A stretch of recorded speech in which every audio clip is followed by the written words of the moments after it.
ভাই আপনাদের এলাকায় কোনো মানুষ মারা গেলে জানাজা পড়ে কবরে দেওয়া হয় না বিনা জানাজায় দাফন করা হয়? জানাজা পড়া হয়। আচ্ছা, সুদখোরের জানাজা পড়া হয়? হ্যাঁ হবে। মদখোর হবে, জুয়াখোর হবে। কেন? নামাজ না পড়লে, নামাজ না হলে তার কবরে রাখা যাবে না। নামাজ না পড়লে যেমন কবরে তার না রাখা যায়, নামাজ না পড়ে মরলে কিন্তু কবর তাকে নেবে না। একজন লোক নাপাক অবস্থায় মারা গেছে, গোসল দিয়ে কবরে রাখা হবে নাকি বিনা গোসলে রাখা হবে? জোরে বলেন। গোসল দিতে হবে। কেন? গোসল করাটা, গোসল দেওয়াটা মুসলমানদের নমুনা। তো গোসল দিতে হয় মরণের পরে না নাপাক হয়ে গেলে? জোরে বলেন। মরণের পরে গোসল দেয় কেন? নাপাক বলে। শহীদদের কিন্তু গোসল দিতে হয় না, কারণ শহীদরা মরে না, আল্লাহ তাদের জীবিত রেখে দেন। বলুন সুবহানাল্লাহ। কি বলছেন? এ ভাই ভালো করে বোঝার চেষ্টা করুন। নাপাক ব্যক্তিকে গোসল দিয়ে কবরে রাখলেন আর নিজে গোসলটা ভুলে গেলেন, নিজে পেশাব করে পানি নেওয়া ছেড়ে দিলেন। মরে গেলে কাফনের কাপড় পরিয়ে কবরে রাখা হবে। ওই কাপড়টা হাঁটুর উপরে না হাঁটুর নিচে? জোরে বলেন। হাঁটুর নিচে। ৩৬ বছর জলসা কমিটির সেক্রেটারি এখনো পর্যন্ত জলসার দিন দিকে ছোট্ট একটা ব্লাউজ পরে জলসা ঘুরছে, বুকে ব্যাজ মেরে, এইরকম ছোট একটা পোশাক। আজও পর্যন্ত হাঁটুর নিচে পোশাক লাভলো না। সকলে দুটো নিয়ত করেন, এক, আজ থেকে ৫ ওয়াক্ত নামাজ কাজা করব না ইনশাআল্লাহ। যদি বলেন। দুই, কোরআন না শিখে কখনো মরব না, বলুন ইনশাআল্লাহ। আপনি যদি নিজেকে পাল্টে নেন, এতে আল্লাহ লাভ হবে না, বরং আপনি জান্নাতে যেতে পারবেন। বলুন সুবহানাল্লাহ। যে কোনো ভাবে, যে কোনো মূল্যে আপনি কোরআন শিখবেন, নামাজ শিখবেন। কোরআন নাই, তবলিগ, ফুরফুরা, আজানগাছি কোনো বাদবালাই নাই। খালি কবরে ঢুকলে ফেরেশতা বলবে একদম কাপন খুলে চালা। কি বুঝলেন বলেন? কাপন খুলে চালা। যদি বলে পীরের মুরিদ, বলে বেশি করে পেট, কারণ পীর সাহেব তো নামাজ পড়তো। একটা পীর দেখাতে পারবেন যে বেনামাজি পীর আছে? বলেন। নামাজ পড়ে তবে তো পীর হয়েছে, নামাজ না পড়লে পীর হওয়া যায় না। যদি বলে আমি উমুকের মুরিদ, বলে মুরিদটা মুখে দাড়ি কই, ফের মার, ফের মার। কোন পীর সাহেব দাড়ি চাচা আছে দেখেছেন? নাই। কোন নবী নাই, তুই কি করে বলছিস মুরিদ? যদি বলে সুদ কর, বললে ফের কেলাম। কারণ আল্লাহর ওলিরা কখনো সুদ খোরের বাড়িতে দাওয়াত খায় না। মুসলমান হব ইনশাআল্লাহ, বলেন। বলেন ইনশাআল্লাহ। কোরআন শিখবো, মসজিদে বসে কোরআন শিখবেন, ইমামের কাছে বসে কোরআন শিখবেন ইনশাআল্লাহ। একদিনে খাজা মঈনুদ্দিন চিশতি রহমতুল্লাহ আলাইহি ৯০,০০০ মানুষকে কলেমা পড়িয়েছিলেন। সুবহানাল্লাহ তো বলছেন। কোনদিন কোন মদখোরকে আপনি কলেমা পড়িয়েছেন? আপনার ছেলেটা এখনো পর্যন্ত যে লা ইলাহা ইল্লাল্লাহ বলতে পারে না, খাজা বাবা ৯০,০০০ পড়িয়েছেন। আপনার ৩টে ছেলে আজও পর্যন্ত কখনো ছেলেটাকে জিজ্ঞাসা করেছেন, বাবা তোমার তো ১৩ বছর বয়স, ১৫ বছর বয়স, তুমি কলেমাটা শোনাও? ১৭ বছরের ছেলে, ২২ বছরের ছেলে বিয়ে করতে যাবে, স্করপিও গাড়ি করে মেয়ের বাপের কাছ থেকে টাকা নিয়ে স্করপিও গাড়ি ভাড়া করেছেন, কলকাতা থেকে পাঞ্জাবি কিনে এনে দিয়েছেন, কালকের বিয়ে করে পরশুদিন শ্বশুর বাড়ি যাবে, ৩ দিন পরে বাসর রাতে ঢুকবে। নাপাক হবে না? হবে না? কথা বলেন। বাসর ঘাট ঢুকলে লোক পাক হয় না নাপাক হয়? নাপাক হয়ে যায়। নাপাক হয়ে যাওয়ার পরে ফরজ গোসলের দরকার আছে না নাই? নাকি শীতকালে গোসল করা ফরজ না? তো ছেলেটা যে গোসল জানে না, এটা নিয়ে কবে ভেবেছেন বলুন? ভাবুন, ভাবুন, কথাগুলো ভাবুন। খাজা মঈনুদ্দিন চিশতি আবার কালেকশন, একে বুড়ো গরু, ফের বলছে চর্বি চাই। কি বুড়ো গরু চর্বি চাই? হয় বাবা, আল্লাহ কবুল করুক, বলুন আমিন। খাজা বাবা আসার ফলে ভারতবর্ষ থেকে কলেমা কোরআন সারা দেশে ছড়িয়ে গেছে, বলুন সুবহানাল্লাহ। বিশ্বাস করুন, আল্লাহর ওলিরা খাঁটি হাক্কানি আলেমরা ছিলেন বলে ভারতবর্ষে আমরা ইসলাম পেয়েছি। তা না হলে তোমার ধুতি পরতে হতো, তোমার লিঙ্গটা ওই রকম মাল থেকে যেত। মরণের পরে টেনে নিয়ে আগুনে তোমাকে জ্যান্ত ইলেকট্রিক চুল্লিতে জ্বালিয়ে দেওয়া হতো। কখনো বগলের পশম কি, নাভির পশম কি, নখ কি, গোঁপ কি, চুল কাটা কি তুমি কখনো জানতে না। বিয়েটা কিভাবে হয় তুমি জানতে না। আল্লাহ শব্দ উচ্চারণ করতে পারতে না। সেই খাজা বাবা যে দাওয়াতটা মানুষের কাছে দিয়েছিল সেটা ছিল কলেমার দাওয়াত। সুবহানাল্লাহ বলতে ইচ্ছা করে না? খাজা বাবা যদি 90টা লোককে কলেমা পড়াতে পারে, 90,000 মুসলমানকে যদি, 90,000 কাফির মুশরিককে যদি নামাজি বানাতে পারে, তোমার কি কখনো ইচ্ছা হয় না আমার পাড়ার একটা বেনামাজিকে নামাজি বানাই? ইচ্ছা হয় না? করতে পারবেন? চেষ্টা করো। উদ্দু ইলা সাবিলি রাব্বিকা বিল হিকমাতি ওয়াল মাউইজাতিল হাসানা ওয়াজাদিলহুম বিল্লাতি হিয়া আহসান ইন্না রাব্বাকা হুয়া আলামু বিমান দাল্লা আন সাবিলিহি ওয়া হুয়া আলামু বিল মুহতাদিন। 14 পারা 20 পৃষ্ঠা 11 নম্বর লাইনের 125 নম্বর আয়াত, সূরার নাম সূরা নাহাল। আপনি যদি ছেলের বাপ হয়ে থাকেন, আপনার ছেলে যদি নামাজ না পড়ে, ওই ছেলে আগুনের দিকে পা বাড়াচ্ছে। আপনার ছেলে যদি কোরআন না জানে, ওই ছেলে আল্লাহর দিক থেকে মুখ ফিরিয়ে নিয়েছে। ছেলেকে যত পয়সা খরচ করেন, যত সুন্দরী মেয়েদেরকে বিয়ে দেন, যত দামি গাড়ি চড়তে দেন, যত দামি বাড়ি ছেলেকে দেন, ছেলেটাকে কোরআন যদি হাতে না তুলে দিতে পারেন, এই ছেলে কিয়ামতের দিন, আল্লাহর কসম করে আব্দুল্লাহ জুবায়ের বলছি, কোরআন সামনে এসেছে তাই বলছি, সত্যটা লুকিয়ে রাখার মতো সময় আমাদের নাই। আল্লাহ পাক বলছে তোমার সন্তানকে তুমি যদি মসজিদ পর্যন্ত না পৌঁছে দাও, কোরআন পর্যন্ত না পৌঁছে দাও, ইসলামের কলেমাটা সহি করে না পড়তে পারে, ফরজ গোসলটুকু যদি আজও পর্যন্ত তোমার ছেলে তোমার মেয়ে যদি না জানে, কিয়ামতের দিন ছেলে বলবে ওয়াকালাল্লাযীনা কাফারু রব্বানা আরিনাল্লাযাইনি আযাল্লানা মিনাল জিন্নি ওয়াল ইনস নাজআলহুমা তাহতা আকদামিনা লিয়াকুনা মিনাল আসফালিন। 24 পারা প্রথম 19 পৃষ্ঠা প্রথম নম্বর লাইনের 29 নম্বর আয়াত, সূরার নাম সূরা হামিম সাজদা। কাফেররা আল্লাহর কাছে অভিযোগ করবে, রব্বুল আলামিন আল্লাহ, এই আমার জন্ম দেওয়া বাপ সুন্দর মেয়ে দেখে বিয়ে দিয়েছিল, দামি গাড়ি কিনে দিয়েছিল, দামি বাড়ি আমাকে করে দিয়েছিল, কিন্তু আমি নামাজ না পড়লে জাহান্নামে যাব। আমাকে নামাজি বানানোর জন্য বাপ কখনো চেষ্টা করলো না। আমি কোরআন জানতাম না, তাই মদ খেয়েছিলাম, তাই সুদ খেয়েছিলাম, তাই লটারির টিকিট কেটেছিলাম, তাই মিথ্যা বলেছিলাম। বাপ যদি 5,000 টাকা খরচ করে আমার পিছনে কোরআন শিক্ষা করাতো, আমি কখনো বেনামাজি থাকতাম না। বাপ কোথায় দেখিয়ে দাও, মা কোথায় দেখিয়ে দাও, ওই ইমাম সাহেবকে ধরে দাও, ওই সেক্রেটারিকে ধরে দাও, ওই বড় বড় মাতব্বরকে ধরে দাও, যারা আমাকে নামাজ পড়তে বললো না, যারা আমাকে কোরআন শিখতে দিল না, যারা আমাকে কলেমা শিখতে দিল না, যারা ওযু ফরজটা জানে না, যারা মেয়েদেরকে পর্দার কথা বলল না, বাপ হাতে তসবিহ নিয়ে ফজরের নামাজটা পড়ে বাড়িতে চুপ করে শুয়ে আছে, সব ছেলেগুলো এখনো বেনামাজি, সব ছেলেগুলো নাপাক হয়, সব ছেলেগুলো ফরজ গোসল করে না, একটাও ছেলে কোরআন শিখতে জানে না।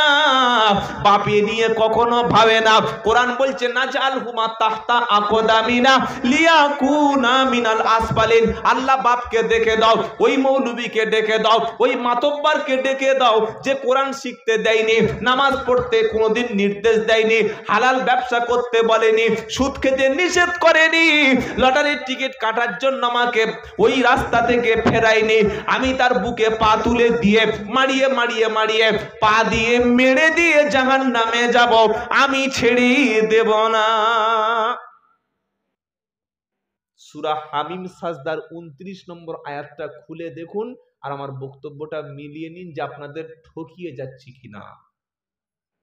এরপরে যদি কেউ বলেন যে আমাদের কথাটা খুব ভালো লাগছে না, তাহলে কিয়ামতের দিন ছেলের লাথি মেয়ের লাথি খাবেন। এই বাবাজিরা, সোনারালেরা, জ্ঞানীজনেরা, এই 2 ঘন্টা 3 ঘন্টা বক্তব্য শোনার জন্য টাকা খরচ হয়েছে না আমি ফ্রিতে এসেছি? কথা বলেন। অনেক বলে হুজুর কি খরচ, 2 ঘন্টায় এত টাকা? 2 ঘন্টায় এত টাকা না বাড়িতে আসতে সময় লাগে? সময় লাগে না? যেতে সময় লাগে।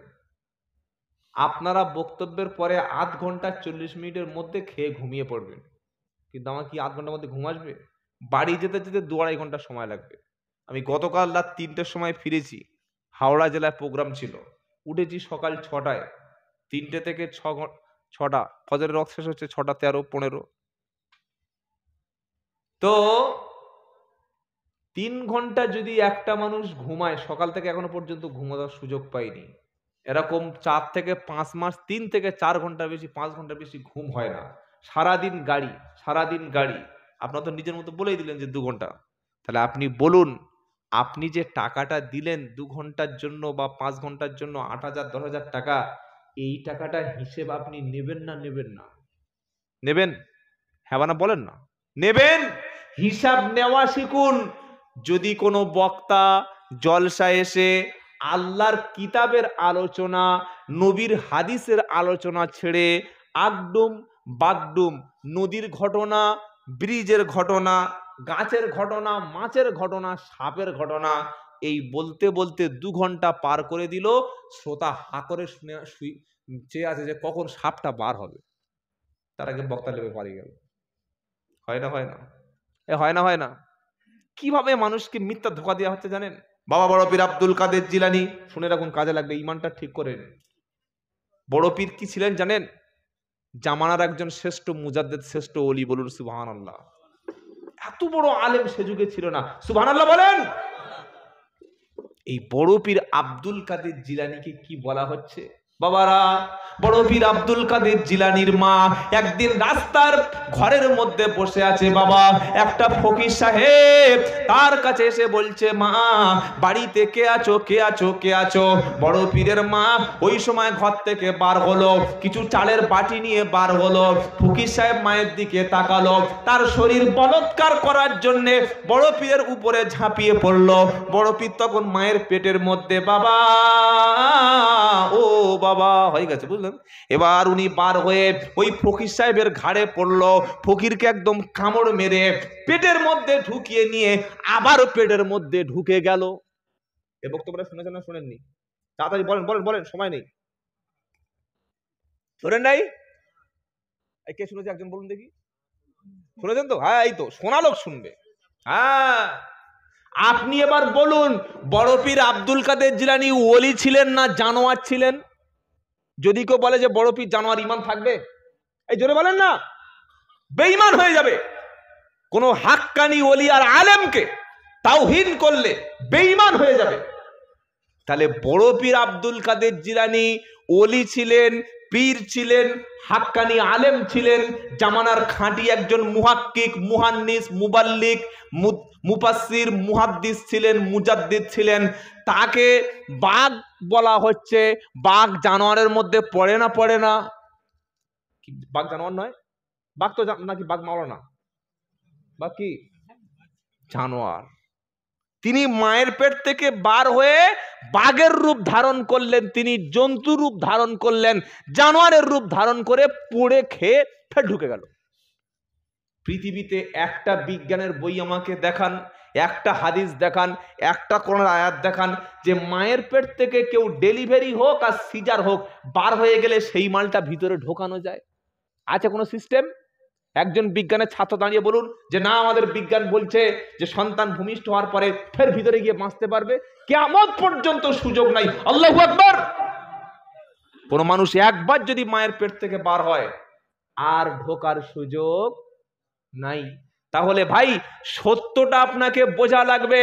বড় পীর মায়ের পেট থেকে বার হয়েছেন, বার হয়ে যখন বাঘ খেয়েছেন, এই বাঘ হয়ে ফকিরকে খেয়েছেন, তাহলে তার মায়ের পেট থেকে বাচ্চা 12-14 কেজি হয় না 2 কেজি 3 কেজি হয়? জোরে বলেন। কিভাবে ওলির নামে মিথ্যা কথা বলা হচ্ছে, দেখেন বড় পীরের বদনাম করা হচ্ছে। ধরুন 4 কেজি হলো, বড় পীর মায়ের পেট থেকে 4 কেজি বার হয়েছে। 4 কেজি বাচ্চা কোনোদিন একটা ফকিরের মিনিমাম তো 40 কেজি ওজন হবে, নাকি বলছেন বলেন? 4 কেজির বাচ্চা কোনোদিন 40 কেজির মাল খেতে পারে? হ্যাঁ, খেতে পারে না। আর যদি খায় তাহলে বড় পীর বাঘ হতে হয়েছে। তাহলে বার হয়ে মানুষ বাঘ হলো, আবার বাঘ পেটের মধ্যে নিয়ে আবার ফের পেটের মধ্যে ঢুকে গেল, তাহলে ফকিরটা কোথায় গেল আর বাঘটা কোথায় গেল? এই শুনছে আর শ্রোতা বলছে সুবহানাল্লাহ।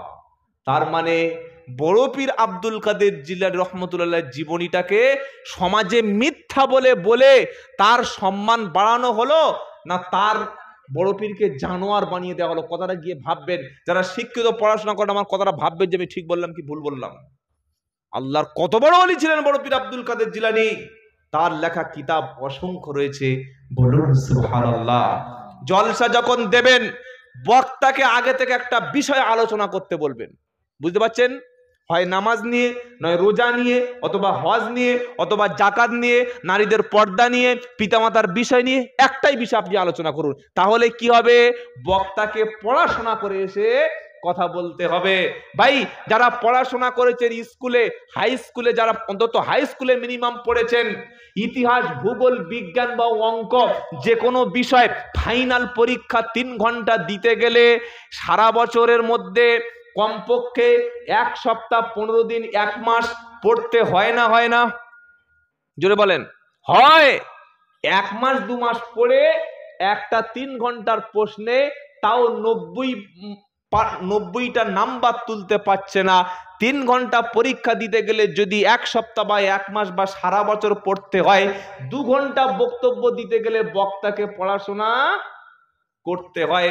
কিছু মনে করবেন না, আমাদের পশ্চিম বাংলায় এমন অনেক বক্তা আছে সহি করে কোরআন পড়তে পারে না, এমন অনেক বক্তা আছে মাদ্রাসা পর্যন্ত পড়েনি, এমন অনেক বক্তা আছে আগে চাঁদা তুলতো, আগে ছিল আদায়কারী, এখন হয়েছে হাফেজকারী। বুঝতে পারছেন না? আগে কি ছিল? আদায়কারী। সেজন্য যাচাই বাছাই করে একটু মঞ্চে আনবেন। কানে হাত দিয়ে সুদ দিল বক্তা নয়। আপনাদের মধ্যে এমনও ছেলে আছে না সুদ দিলে পাগল হয়ে যাবে, সুদ দিলে বক্তা নয়। আগে দেখবেন আলেম কিনা, ঠকে যেতে হবে। কি শোনাচ্ছিলাম? কিয়ামতের দিন বেনামাজি সন্তান, কোরআন ছাড়া সন্তান বাপ মাকে অপমান করবে। আল্লাহর কসম করে বলছি, কোরআন বলছে বেনামাজি ছেলে, কোরআন না জানা ছেলে, বদকর ছেলে, সুদকর ছেলে, লটারির টিকিট কাটা ছেলে বাপ আর মায়ের বুকের উপরে পা তুলে দিয়ে মারাবে আর বলবে নাজালুহুমা তাহতা কদামিনাল লিয়াকুনা মিনাল আসফালিন। কোরআন, আয় আল্লাহ, এই বাপ মা কোরআন শেখায়নি, এই বাপ মা কলেমা পড়তে বলেনি, এই বাপ মা নামাজ শেখায়নি, সুতরাং মারিয়ে জাহান্নামে যাব। আর যারা সন্তানকে কোরআন শিখিয়েছেন, মেয়েকে কোরআন শিখিয়েছেন, বাচ্চাকে নামাজি বানিয়েছেন, মান করা আল কুরআনা ওয়া আমিলা বিমা ফিহি উলবিসা ওয়ালিদাহু তাজান ইয়াউমাল কিয়ামাহ। আল্লাহর নবী হাদিসে বললেন, যারা সন্তানকে কোরআন শিক্ষা দেবে, আমি পায়ে ধরে বলে যাচ্ছি ভাই, ছেলে জন্ম দিয়েছেন, ছেলে যখন 4 বছর, 5 বছর, 6 বছর বয়স হবে, কথা ভালো করে বলতে শিখবে, আগে যেটা শিক্ষা দেবেন সেটা হলো কোরআন। ইনশাআল্লাহ। জোরে বলেন, জোরে বলেন ইনশাআল্লাহ। যে সন্তানকে তার বাপ মা কোরআন শিক্ষা দিয়েছে, এই ছেলে মেয়ের পিতা মাতার মাথায় আল্লাহর পক্ষ থেকে নূরের টুপি পরানো হবে।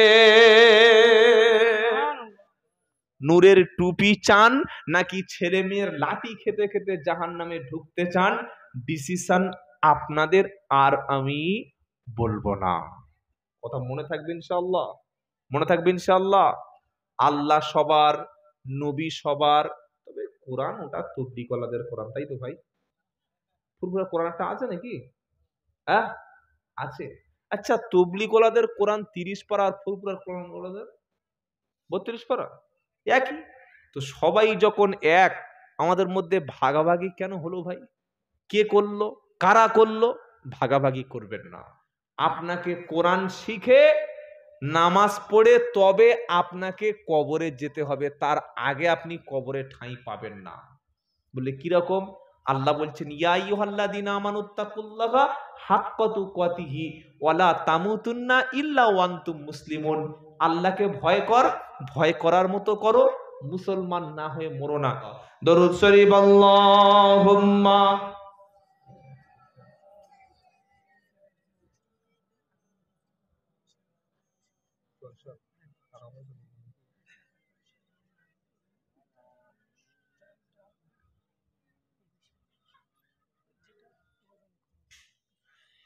আলহামদুলিল্লাহ, আল্লাহ আপনাদের কবুল করুক। আমরা কষ্ট পাননি তো? হ্যাঁ, আল্লাহ আমাদের সবাইকে হক কথা মানা তৌফিক দিক, বলুন আমিন। প্রিয় যুবকেরা, নামাজ শেখো। যুবকদের বলছি নামাজ পড়ো, ইনশাআল্লাহ বলো। তোমাদের আগামী দিনে মসজিদের দায়িত্ব নিতে হবে, দেশের দায়িত্ব নিতে হবে। ঈদগাহ, আচ্ছা, ঈদগাহ ময়দান, ঈদগাহ ময়দান এটা হচ্ছে নামাজের ময়দান, বলুন না সুবহানাল্লাহ। অনেক মুসলমান রাত্রে শুয়ে পড়ে, ফজরের খবর রাখে না, অথচ হতে তো পারে এটা জীবনের শেষ রাত, হতে পারে না? পারে না? কেমন করে ঘুমাও তুমি ফজর করে কাজা, এমনও তো হতে পারে জোহরে জানাজা।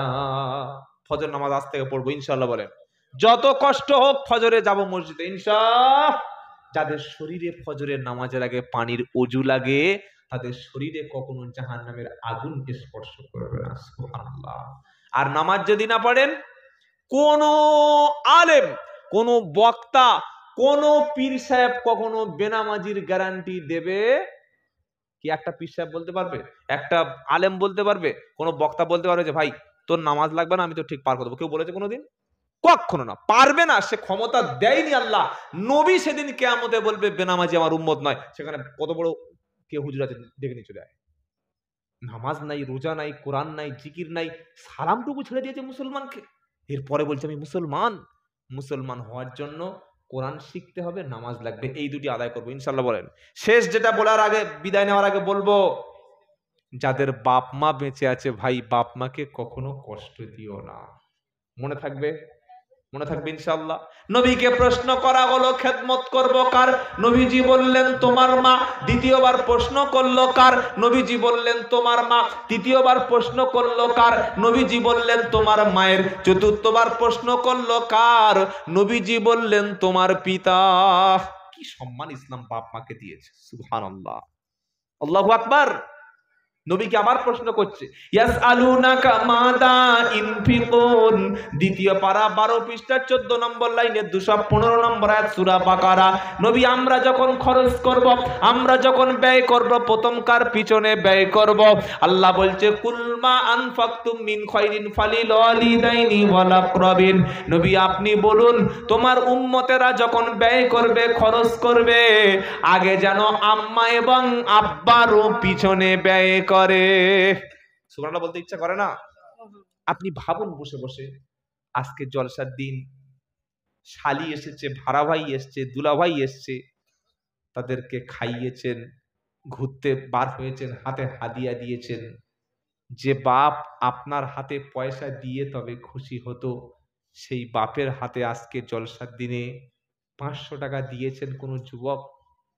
হ্যাঁ, যে মা আপনাকে না খাইয়ে ঘুমাতো না, যে মা আপনাকে জলসার দিনে ছোটবেলায় বাজারে এনে, ঈদগায়ে খাবার এনে মুখে দিয়েছে, আজকে জলসার দিনে মায়ের খাবার হাতে করে এনে কখনো মায়ের মুখে তুলে দিয়েছেন? যদি দিতে পারেন, আল্লাহর কসম করে বলছি, কোনো বক্তার ফুঁক মাথায় না লাগলেও বাপমার মাথার ফু যার মাথায় পড়েছে, আল্লাহ তার জান্নাত দিয়ে দেবে, বলুন সুবহানাল্লাহ। পৃথিবীর সব দরবারের ফুঁক নিলাম, সব বক্তার ফু মাথায় আছে, বাপমার ফুঁক মাথায় নিতে পারলাম না, কপাল পড়া হয়ে যাবে। পৃথিবী সবার কাছে দোয়া চেয়েছেন, হুজুর দোয়া করো, বক্তা দোয়া করো, ইমাম সাহেব দোয়া করো, মুফতি সাহেব দোয়া করো। বলো কবে নিজের মায়ের হাত ধরে কেঁদে বলেছো মা, শুনেছি নবী বলেছেন 3 জনের দোয়া নাকি বেশি কবুল হয়? 1 নম্বর বাপ মা, 2 নম্বর মুসাফির, 3 নম্বর অত্যাচারিত মাজলুম ব্যক্তি। তো মা তুমি আমার জন্য দোয়া করো, আল্লাহ যেন বরকত দেয়। এটা যেদিন বলতে পারবেন, সেদিন আপনার সংসারে রহমতের দরজা খুলে যাবে, জোরে বলুন সুবহানাল্লাহ। যেদিন বাড়িতে বার হওয়ার সময় মায়ের হাতে 50 টাকা, বাপের হাতে 50 টাকা দিয়ে বাড়ি থেকে বার হবেন, আল্লাহ সেদিন আর কোনো অভাব রাখবে না, বলুন সুবহানাল্লাহ। যেদিন খেতে বসে আগে বলবেন মা তুমি এসো, তুমি খেলে তবে আমি খাবো, আব্বা আজকের কারোর বাড়ি খাওয়ার দরকার নাই, তুমি আমার বাড়িতে খাবে। বাপকে ডেকে মাকে পাশে বসিয়ে যারা খেতে পারে, এই সন্তানের আর কখনো রুজির জন্য কারোর কাছে হাত পাততে হবে না। জোরে বলো সুবহানাল্লাহ। তুমি ভুলে গেছো তোমার বাপ যেদিন মাংস রান্না করে মাছ রান্না করেছিল, নিজে খেয়ে খায় নাই, মা নিজে খায় নাই, সন্তানকে কোলের কাছে বসিয়ে দিয়ে সবচাইতে শেষে খায় মা। সবাইকে খাইয়ে বেশি হলে তবে খায়, কম হলে মায়ের ভাগে মাল থাকে না। যে মা তোমাকে খাইয়ে তবে খেয়েছিল, তুমি নিজে সেই মাকে খাইয়েছো। আজ থেকে নিয়ত করো বাপ মাকে কোলের কাছে বসিয়ে রেখে খাওয়াবো ইনশাআল্লাহ। ইনশাআল্লাহ জোরে বলো।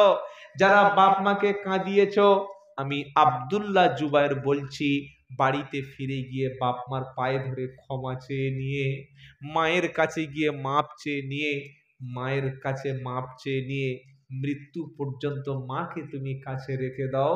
তুমি জান্নাত তো কিনেই নিয়েছো। জোরে বলো সুবহানাল্লাহ। বাপকে কাছে রেখে দাও, আব্বা রাজি আম্মা রাজি, তো আরশের মালিক তিনিও রাজি। জোরে বলুন সুবহানাল্লাহ। গোটা পৃথিবীর সব হুজুরকে রাজি করতে পেরেছেন, বাপ মাকে রাজি করতে পারেননি। আল্লাহ এখনো রাজি হয়নি। এটা অন্য কোনো বক্তা বলবে না, বললে মুসাফা করে 200 টাকা হাতের মধ্যে আর দেবে না। মুসাফা করে টাকা যদি কখনো কাউকে দিয়ে জান্নাত কিনতে হয়, বৃদ্ধ পিতার হাতে, বৃদ্ধা মায়ের হাতে 200 টাকা দেবেন। আল্লাহর কসম করে বলছি, ওই টাকা মা পেয়ে এত খুশি হবে, বক্তা অত খুশি হবে না। মা বলবে, বাবা তুই টাকা দিয়েছিস, টাকাটা তোর কাছে রাখ। আমার নবী যখন দেখবে মায়ের মুখে হাসি, বাপের মুখে হাসি, তো আল্লাহর আরশ তখন সঙ্গে সঙ্গে খুলে যাবে। আর তোমার কখনো রোড দুর্ঘটনা, ব্যবসায় কখনো ক্ষতি হবে না। জোরে বলো সুবহানাল্লাহ। এটা বিশ্বাস যদি না হয়, বাপ মার সঙ্গে করে দেখুন। নবী বললেন, কেউ যদি রুজিতে বরকত চায়, সে যেন আত্মীয় স্বজন পাড়া প্রতিবেশীর সাথে ভালো ব্যবহারটা করে, তার কখনো রুজির অভাব হবে না। হায়াত আল্লাহ বরকত দেবে। বলুন সুবহানাল্লাহ। নারায়ে তাকবীর। আছেন কোন যোগ্য ব্যক্তি, যোগ্য সন্তান, যোগ্য ভাই, যে আমার আব্বাজান পৃথিবীতে বেঁচে নাই, 5টা বছর 10টা বছর হয়ে গেছে, ওই আব্বা আম্মার জন্যে আগামী বছর এই বাৎসরিক জলসা, ঈদগার ময়দানে যে একটা জলসা হয়, কোরআন সুন্নাহর কথা শোনার জন্য এসেছি। এই জলসাটা আগামী বছর হবে। আমার মায়ের জন্যে, মা বেঁচে থাকলে জলসার দিন কিছু না কিছু দিতে হতো, তাকে খাওয়াতে হতো। মা কবরে চলে গেছে। আমার গর্ভে ধারিণী মা, জনম দুঃখিনী মা, আমাকে কষ্টের সময় যিনি পাশে রেখেছিল, যিনি সবচাইতে শরীরের রক্ত বেশি ঝরিয়েছিল, সেই মায়ের জন্যে 3টি টাকা দেব। আল্লাহর প্রথম কোন বান্দা আছেন, কোন যুবক বান্দা, কোন যুবক বন্ধু মাকে সবচাইতে বেশি ভালোবাসেন? হাত তুলে বলবেন ইনশাআল্লাহ। আগামী বছর জলসার জন্যে আমার মায়ের কবরটা যাতে জান্নাতুল ফেরদাউসের মতো থাকে, ইনশাআল্লাহ আগামী বছর জলসার জন্যে 3000 টাকা আমি দিতে পারবো। সর্বপ্রথম ওই সোনার চাঁদ বন্ধুর মুখটা একটু দেখতে চাই ইনশাআল্লাহ। প্রমাণ করে দিন যে আমি পৃথিবীতে সবচাইতে বেশি মাকে ভালোবাসি, মাই আমার জান্নাত, বাপ আমার জান্নাত। আছে কতম যুবক? প্রথম কোন যুবক আছে? হাতটা তুলে বলুন। ইনশাআল্লাহ 3000 টাকা আগামী বছর জলসার জন্য, আল্লাহর সন্তুষ্টির জন্য, মায়ের জন্য, বাপের জন্য দেব। আছে কোন বীর, কোন মুজাহিদ বাহিনী, আছেন কোন আল্লাহর বান্দা যে বাপ মাকে ভালোবাসেন? ভালো মুখে বাসি, এটা কখনো প্রমাণ করানো যায় না। ভালোবাসি প্রমাণ করতে হলে মাঝে মাঝে কিছু মাল খরচ করতে হয়। এতগুলো বান্দার মধ্যে প্রথম সেই ব্যক্তি হাত তুলুন দেখি, 3000 দেবেন মায়ের জন্য। আছেন আল্লাহর বান্দা? 3 দেওয়ার মতো কোনো একজন বান্দা নাই? আজকে যদি মা আপনার বেঁচে থাকতো, মা যদি বলতো, বাবা ছোটবেলা থেকে তোকে কত খাইয়েছি, তুই আমাকে 3000 টাকা দেনা বাবা, দেনা বাবা, দরকার আছে, দিতাম না দিতাম না? কথা বলে না। দিতাম। সেই মায়ের লেগে 3000 টাকা দেওয়ার মতো কোনো একজন পয়সা নাই 3 দেবেন? একজন নাই? আল্লাহর কোনো বান্দা সাহস হচ্ছে না মার জন্য 3 দিই?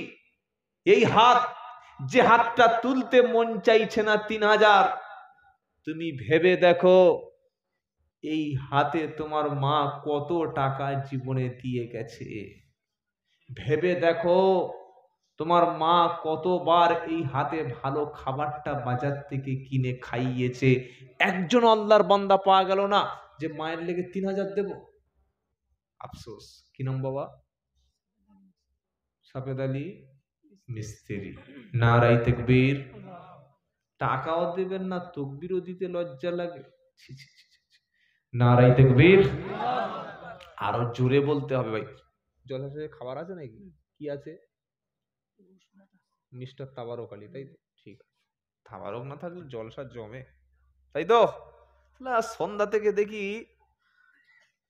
শোনার লোক নাই, আর যেই বলেছে ইয়া নবী সালামু আলাইকা, এই বিড়ি ফেলে তাবারক খেতে ছুটছে। আচ্ছা বলুন, বিড়ি খোরের ইয়া নবী মদিনায় পৌঁছাবে তো ভাই? হ্যাঁ না বলেন? দাঁড়িয়ে পেচ্ছাপ করছিল, বক্তা বলছে ইয়া রাসূল সালামু আলাইকা, হাফ হয়েছে আর হাফ নিয়ে চলে এসেছে। এই চল, দেরি করলে তাবারক লাইন পাবি না। তার মানে এই জলসা শুনতে এসছে না হারামখোর তাবারক খেতে এসছে? কি বলছেন আপনারা? এরকম যেন উদ্দেশ্য না হয়। আল্লাহ আমাদের মাফ করুক, বলুন আমিন। কি বলে সাফেদ আলী মিস্ত্রি? আমার সাফেদ আলী মিস্ত্রি চাচা এইখানেতে ছিল, আর মায়ের কথা স্মরণেতে ভুলিয়া নাহি গেল। আর যোগ্য মায়ের যোগ্য সন্তান ছিল এইখানেতে, 3,000 টাকা দিল রুজির বরকতে। হায়াতে বৃদ্ধি করো ওগো বাড়ি তালা, খুলে দিও আব্বা আম্মা যারা কবরে গেছে তাদের জান্নাতেরই তালা। আর আখিরাতে তুমি তার হিসাব সহজ করে দিও, আর হায়াতের জিন্দেগিতে তুমি সুখে শান্তিতে রেখে দিও। আমিন বললেন না তো? এই দেখো হাত তুললে তবে আমিন। সব দোয়ায় হাত তোলে? এটা জানা নাই। সব দোয়ায় হাত তুলতে মালটা ওহাবি হয়ে গেছে নাকি? সব দোয়ায় হাত তুলতে নাই ভাই। পেশাব পায়খানার সময় একটা দোয়া আছে না, আল্লাহুম্মা ইন্নী আউযু বিকা মিনাল খুবসি ওয়াল খাবাইস, ওই সময় হাত তোলেন তো? পায়খানা থেকে বার হয়ে আলহামদুলিল্লাহিল্লাযী আযহাবা আন্নিল আযা ওয়া আফানি, হাত তোলেন তো? না। খাওয়ার শুরুতে একটা দোয়া, আল্লাহুম্মা বারিক লানা ফিমা রাযাকতানা ওয়া কিনা আযাবান্নার, হাত তোলেন তো? খাওয়ার মাঝখানে দোয়া, আল্লাহুম্মা লাকাল হামদু ওয়া লাকাশ শুকর, হাতে চর্বি গোশ ডাল লেগে আছে, করেন নাকি? মুখ হনুমান হয়ে যাবে। তো আমি যেটা বলছি এটা দোয়া, সুবহানাল্লাহ বলেন।